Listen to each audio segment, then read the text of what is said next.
میں بہت ہی زیادہ مایوس ہو گیا، کیونکہ اس ٹائم مجھے لگتا تھا کہ اگر اسٹوڈنٹ کنسلٹنسی والوں نے منع کر دیا تو میرا ایڈمیشن کیسے ہو جائے گا، کیونکہ ان کے پاس اتنے سالوں کا ایکسپیرینس ہے، یہ اتنے اسٹوڈنٹس کے ایڈمیشن کرواتے ہیں، ان کو تو سب پتہ ہے کہ یونیورسٹیز کی کیا ریکوائرمنٹ ہے اور کیا نہیں ہوتی۔ تو میں چپ کر کے گھر واپس آ گیا۔ گھر آ کے میں نے اپنے سارے سرچ پیپر، اپنے آئٹس کا رزلٹ، اپنی ساری ڈگریز، اپنے سارے ڈاکومنٹس، جو میری فائل ساری بنی ہوئی تھی، میں نے اپنی الماری میں ڈالی اور اس کو لاک لگا دیا، اور میں نے یہ سوچ لیا تھا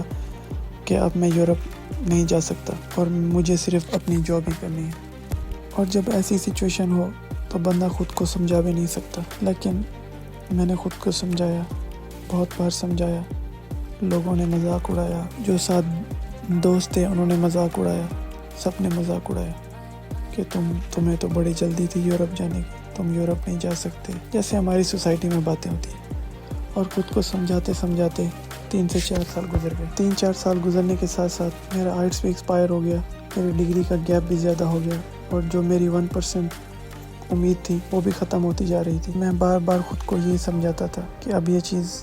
امپاسبل ہو گئی ہے، اور میں اپنے اللہ سے بھی یہی دعائیں کرتا تھا کہ یا تو اس چیز کو پاسبل کر دیں، یا تو میرے دل سے اس چیز کا وہم و گمان بھی ختم کر دیں۔ لیکن جب صحیح وقت آتا ہے تو اللہ تعالیٰ راستہ خود ہی بنا دیتا ہے۔ ایسے ہی ایک دن جب میں اپنی جاب کے دوران فری ٹائم میں اسکرولنگ کر رہا تھا تو میں نے لتھوینیا کا نام سنا، اور لتھوینیا کا نام سنتے ہی میرے دل میں ایک امید سی جاگی کہ کیا میں بھی ادھر اپلائی کر سکتا ہوں کہ نہیں۔ میں نے لتھوینیا پہ تھوڑی بہت سرچ شروع کی، اور میں نے نہ چاہتے ہوئے بھی 1-2 کنسلٹنٹ سے رابطہ کیا، اور کنسلٹنٹ 3-4 سال بعد ہی ادھر کے ادھر ہی تھے۔ انہوں نے پروسیس سٹارٹ کرنے سے پہلے اپنی فیس بتائی کہ ہم 1.5 لاکھ لیں گے، ہم 2 لاکھ لیں گے، ہم اتنے یوروز لیں گے، اپلائی کرنے کے اتنے لیں گے، جب آپ کا ایڈمیشن ہوگا تو اتنے لیں گے، جو ان کی ریگولر باتیں ہوتی ہیں۔ میں نے کنسلٹنٹ کی باتوں کو اگنور کر کے خود ہی اس پہ سرچ شروع کر دیا۔ میں نے یونیورسٹیز کی لسٹ کھولی، ان کی ریکوائرمنٹس پڑھی، ان کی فیس دیکھی، اور جیسے ہی میں نے یونیورسٹی کی فیس دیکھی میرے ذہن میں ایک اور خیال آیا کہ میں فیس کیسے پے کروں گا، کیونکہ میرے پاس نہ ہی کوئی سیونگ تھی اور نہ ہی میرے پاس کوئی ایسا سپورٹ سسٹم تھا جس کے بارے میں سوچوں کہ وہ میری فیس پے کرے گا۔ اور فیس کا سوچ کے میں نے 5 منٹ کے لیے اپنا موبائل بند کر دیا، لیکن میرے دل کو سکون نہیں آیا۔ میں نے سوچا ہم اپلائی کرتے ہیں، اس کے بعد اگر ایڈمیشن ہو گیا تو ہم فیس کا پروسیس بعد میں دیکھتے ہیں۔ میں نے اللہ کا نام لے کر جس یونیورسٹی کی ریکوائرمنٹ میری ڈگریز کے ساتھ تھوڑی بہت میچ کرتی تھی، میں نے اس کا لنک اوپن کیا اور اپنا فارم فل اپ کیا، اور یونیورسٹی کی ایڈمیشن پروسیس کی جو فیس ہے وہ بینک کے تھرو پے کی، اور میں نے اپلائی کر دیا۔ جیسے ہی میں نے یونیورسٹی کا پروسیس شروع کیا، میں نے اللہ سے دعائیں مانگنی شروع کر دی کہ پلیز اس بار مجھے یورپ پہنچا دے۔ اور جیسے ہی پروسیس سٹارٹ ہوا تو اس کی ڈیفیکلٹیز بھی بڑھتی گئی، خاص طور پہ میرے لیے اور ان اسٹوڈنٹ کے لیے جو ایک گاؤں میں رہتے ہیں، کیونکہ جب آپ ایک گاؤں میں رہتے ہیں تو آپ کو وہاں بہت سی پرابلمز ہوتی ہیں، الیکٹریسٹی کی پرابلم، اور پھر الیکٹریسٹی کے ساتھ ساتھ آپ کے نیٹ ورک کی پرابلم، آپ کے پاس نیٹ ورک نہیں ہوتا، آپ کے ڈاکومنٹس اپلوڈ نہیں ہوتے، آپ کو بہت سارے مسائل فیس کرنے پڑتے ہیں، آپ کی پرنٹنگ نہیں ہوتی، آپ کے ڈاکومنٹس کی فوٹو کاپیز نہیں ہوتی، آپ کو کسی دوسرے سٹی میں جانا پڑتا ہے، آپ کو بہت ساری مشکلات فیس کرنی پڑتی ہیں۔ اور سب سے زیادہ مشکل اس ٹائم ہوتی ہے جس دن آپ کا انٹرویو ہوتا ہے اور آپ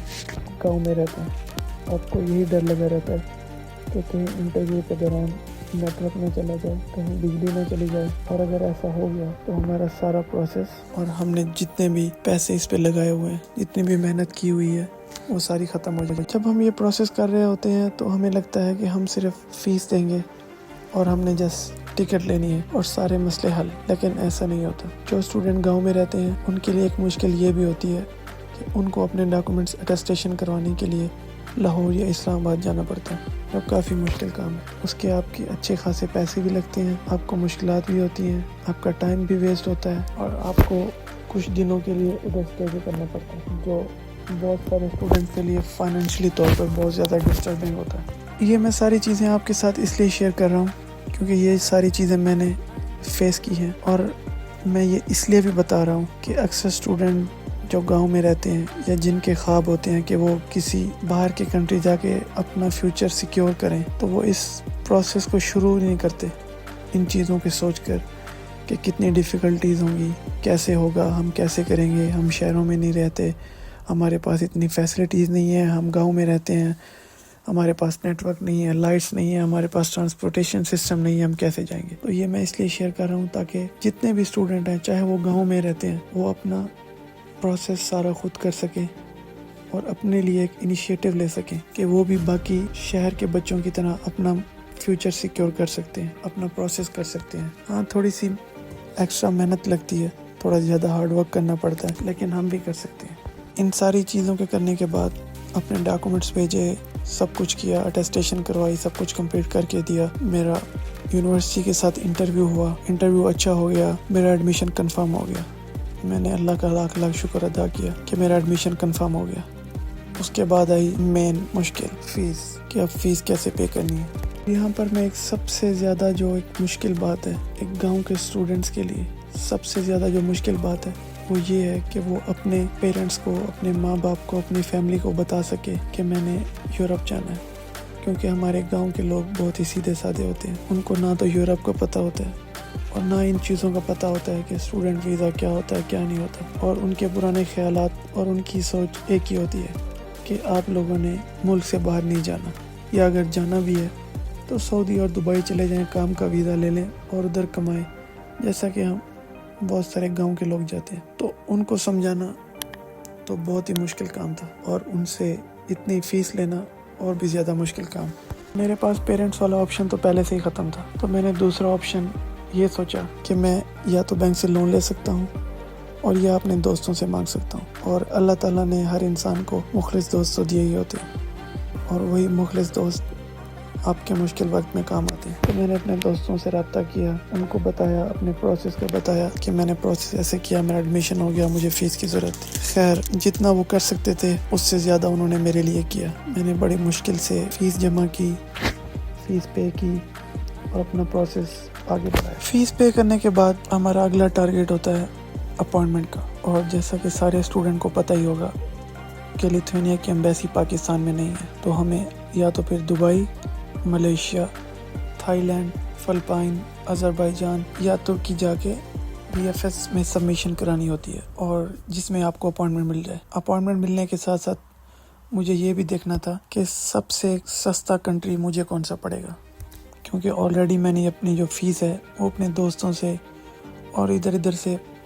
لون لے کے پے کی تھی، تو میرے لیے یہ بھی ضروری تھا کہ میں اپوائنٹمنٹ کس کنٹری کی لوں جو مجھے سب سے زیادہ سستی پڑے۔ دبئی میں میرے دوست رہتے تھے تو مجھے ادھر کی اور کھانے پینے کی ٹینشن نہیں تھی، لیکن دبئی کے ویزے بند تھے۔ آذربائیجان سستا تھا، لیکن آذربائیجان کی اپوائنٹمنٹس نہیں مل رہی تھی۔ فلپائن کی ٹکٹس تھوڑی مہنگی پڑ جاتی ہیں، تو میرے پاس دو ہی آپشن تھے، یا تو میں تھائی لینڈ جاؤں یا ملیشیا۔ تو میں نے سلیکٹ کیا ملیشیا، کیونکہ اس کی ٹکٹ بھی اتنی زیادہ مہنگی نہیں پڑ رہی تھی اور اس کا ویزا پروسیس بھی ایزی تھا، پاکستانیوں کے لیے ای ویزا تھا، تو میں نے ملیشیا سلیکٹ کیا۔ میرا اگلا ٹارگیٹ تھا وی ایف ایس کی اپوائنٹمنٹ بک کرنا، اور جب وی ایف ایس کی اپوائنٹمنٹ بک کرنی ہوتی ہے تو ادھر ایک اور مافیا کی ٹیم پہلے ہی موجود ہوتی ہے جو اپوائنٹمنٹ سیل کرتی ہے۔ آپ کو یا تو ویب سائٹ سے اپوائنٹمنٹس ملیں گی نہیں، یا اگر ملیں گی تو آپ کو پرچیز کرنی پڑے گی۔ آپ سے 1 لاکھ ڈیمانڈ کریں گے، آپ سے 2 لاکھ ڈیمانڈ کریں گے، یا ہم آپ کو اپوائنٹمنٹس لے کے دیتے ہیں، یہ کریں گے وہ کریں گے، لیکن میرے پاس تو آلریڈی پیسے نہیں تھے، میں نے فیس کسی اور سے لے کے دی تھی، تو میں اپوائنٹمنٹ کے پیسے کیسے بھر سکتا تھا۔ تھوڑا سرچ کیا، بار بار ٹرائی کیا، اور میں نے جو اپنی اپوائنٹمنٹ ہے وہ خود ہی بک کی وی ایف ایس ملیشیا میں۔ جیسے ہی اپوائنٹمنٹ بک ہوئی میں نے ملیشیا کا ای ویزا اپلائی کر دیا، 1 ویک میں ملیشیا کا ویزا آ گیا۔ میں نے ٹکٹس بک کی اور اس کے بعد میں ملیشیا چلا گیا سبمیشن کرانے۔ جیسے جیسے میری ایکسائٹمنٹ اور امیدیں بڑھتی جا رہی تھی، ویسے ویسے مجھے بہت زیادہ ڈر بھی لگ رہا تھا کہ اللہ نہ کرے اگر ادھر سے میں فیل ہوتا ہوں تو پتہ نہیں کیا ہوگا، میں خود کے ساتھ کچھ کر لوں گا یا میں ہمت ہار جاؤں گا، یا میں دنیا کو کیسے فیس کروں گا، میں اپنے کولیگز کو کیسے فیس کروں گا، میں اپنی فیملی کو کیسے فیس کروں گا، کیونکہ آلریڈی میں ایک فیلئر سے گزر چکا۔ خیر میں ملیشیا گیا، وہاں میں نے سبمیشن کرائی۔ سبمیشن کرانے کے بعد میرا امیگریشن کے ساتھ انٹرویو ہوا آن لائن، جو میں نے لاہور میں دیا، کیونکہ گاؤں میں پھر سے سگنل کا مسئلہ تھا، تو میں ملیشیا آنے کے بعد 2 دن لاہور ہی رک گیا تاکہ میں لاہور میں ہی اپنا انٹرویو دے سکوں امیگریشن کے ساتھ، کیونکہ امیگریشن کے جو انٹرویو تھا ادھر میں رسک نہیں لے سکتا تھا۔ جیسے ہی میرا انٹرویو کمپلیٹ ہوا میں واپس گھر آیا اور اللہ سے دعائیں شروع کر دی، اور اتنی دعائیں کی بہت ساری۔ میرے لیے ہر آنے والا دن ایک مشکل تھا، ہر دن میں اپنے ای میلز کو کھولتا، چیک کرتا ان کو، جبکہ مجھے پتا تھا کہ ڈیسیجن کو بھی کافی دن رہتے ہیں، لیکن